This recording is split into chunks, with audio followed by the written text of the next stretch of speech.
Welcome back to O'Connor Tonight.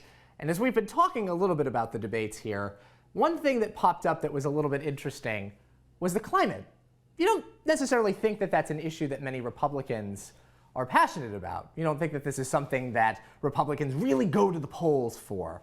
And yet, the second question, the second topic at the Republican debates was climate change. Let's take a look at that question right now. Human behavior is causing climate change. Raise your hand if you do. Look, we're not school children. Let's have the debate. I mean, I'm happy to take it to start. Alexander, so do you want to raise your hand or not? And so that seems to be a bit weird. And to be fair, nobody raised their hands, which to me I think is a positive. I don't think that they should be raising their hands and saying that, oh, we're going to go with this idea that climate change is all man-made and it's all doom and gloom. But some of them went a little further. Vivek Ramaswamy, firebrand on that stage there, he had this to say.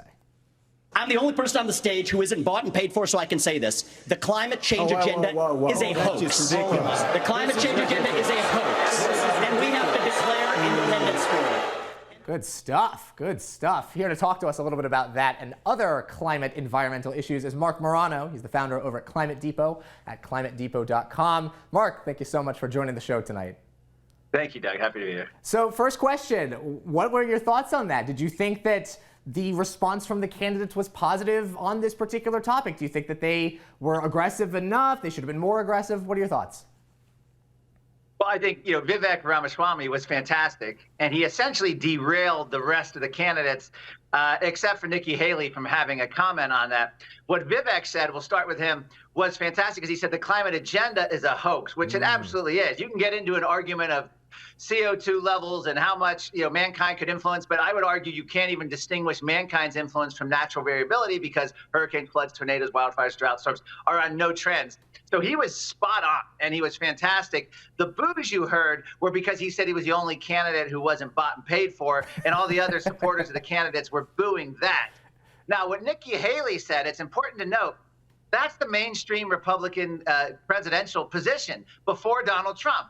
Mitt Romney, John McCain, George W. Bush, Bob Dole, even George H.W. Bush, who got us into this whole mess of UN climate treaties by going to the Rio Earth Summit. So in terms of Republicans, she gave the standard answer. And that's why I think Vivek Ramaswamy is really shining here and standing head and shoulders above the rest. One other key thing here. Martha McCallum, Brett Barrett, Fox News, worked with a Republican climate solutions group, and they were on the air the week before sending out tweets bragging about how they were working. This is a group that represents Republican voters, they claim, who believe in the climate crisis because everything they've been told since kindergarten says it's bad. Republicans have come up with solutions. They don't want them to be deniers. So Fox News partnered with that. The question that Martha McCallum asked was embarrassing. Yeah. She said the Hawaiian fires, oceans 101 degree, and tropical storm in California, nonsense. Just to pick one, the ocean temperature, even NBC News debunked. The 101 degree temperature was at one location, not even considered the ocean, off the coast in shallow water full of sediment that even the meteorologist said was not representative of anything. It wasn't even the hottest temperature there in 6 years. NBC News debunked it, but somehow Fox News fact checkers couldn't get around and figure that one out. So that was an embarrassing question. Great answer by Vivek. And frankly, the rest of the candidates aren't that great. I don't know enough about DeSantis' position on climate, but I think he's good on solutions. I'm not sure what he'd say on the science. To that point that you made too, it just seems so surreal to me that a Republican debate where the top issues that are facing the country right now are the economy, the border, the fact that we're having to debate about what a man and a woman are, right? Like these are the issues that Republicans are invested in. I think climate probably ranks down at number 20 if it's even on the list. And yet it was the second point that was made. What does it say that they seem to be forcing, at least the establishment in Fox News seems to be pushing this issue to the forefront, even if voters really don't want to talk about it? Well, for one thing, the question was, as I mentioned too, but the second is meteorologist Ryan Maui actually said Fox News corporate, now this is Lachlan Murdoch, who's associated with the World Economic Forum, Rupert Murdoch's son, their corporate policy on climate is not that far from UK Guardian. Where Fox News is different, of course, is the opinion shows. So it was not surprising at all, especially with Bret Baier. If you watch his 6 o'clock news hour, this is a guy who interviews Anthony Fauci with no negative. They went with all of the COVID hysteria nonstop. They don't challenge any of the climate stuff. This is the corporate conservatism that you're going to see that's pushed, a lot of it by Wall Street because they want to make money off of the green agenda.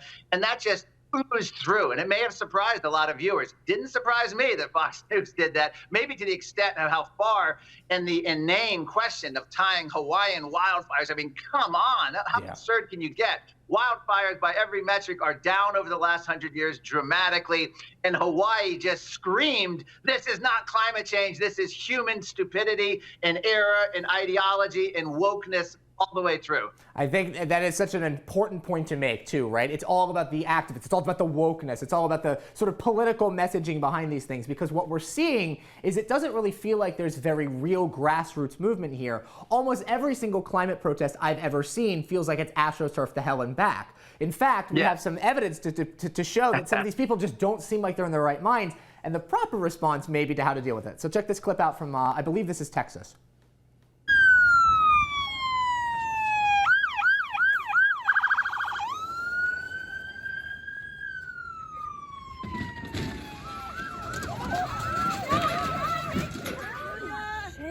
So, Mark, maybe a little aggressive there, but I've seen these protesters out in the streets in Washington. They did this last Saturday where they just sit in the road and people just want to get to work or they want to get to where they're going, and they're just literally blocked by these climate protesters. Why does this seem to be the method that they choose to do this? And as I said before, if this is like an AstroTurf protest, or if this is a protest that's being backed by sort of like the corporations and all these big media conglomerates, why do they think this is effective? I can't answer that. I mean, even climate activists like Michael Mann and all these other activists that have been at this for decades don't like this. They think it's a dumb idea. But here's the thing. This is backed by Hollywood producers, directors, and foundation billionaires, from the Rockefellers to the man who did Adam McKay, a Hollywood director, and the major, huge billionaire-funded foundations. So this is total AstroTurf. These activists are just young, mostly young people, deluded, who go out there. And the reason they're doing this is because they know they'll get attention. They interrupt football games. They interrupt rush hour traffic. These are the same people that are throwing paint on the famous statues and paintings. And so what we have here now, I don't want to condone what the police did. If you watch the whole clip, they ran through it, they threatened to run people over, and then the cop comes out with his gun pointed a few feet away. I just want to be cautious on one point here. They absolutely, first of all, they absolutely should be removed. I get disgusted when I see New York City and Washington, D.C. allow these protests to back up traffic for miles. Again, doing the bidding of billionaires. If you want to fight them, let's do lawsuits against the billionaires in Hollywood and the foundations promoting them. Secondly, I'm very sensitive post-COVID to the right to protest. Remember, Australia, you couldn't even protest. If you even mentioned a protest, police would come to your door. So I don't want to take that away, and I don't want to see overly aggressive. Now, I sound like a defund the police guy. You got me bashing Fox News. You got me defending the people blocking traffic. This is not MSNBC News. Do not adjust your dial. But I do want to make that point. In this post-COVID insane Great Reset world, we need the right to protest. I don't want to see armed cops pointing it at still peaceful protests in the sense that they weren't like threatening people, but they were absolutely disruptive, should have been cleared out. I don't even have a problem with the truck knocking their stuff over. Absolutely. And Mark, I think that's such an important point to make. But that was Marc Morano, founder over of Climate Depot. Check him out at climatedepot.com. Thank you so much for your time. Thank you, Doug. All right. Well, there's more to come on O'Connor tonight. Keep it here. Don't touch that dial. Salem News Channel.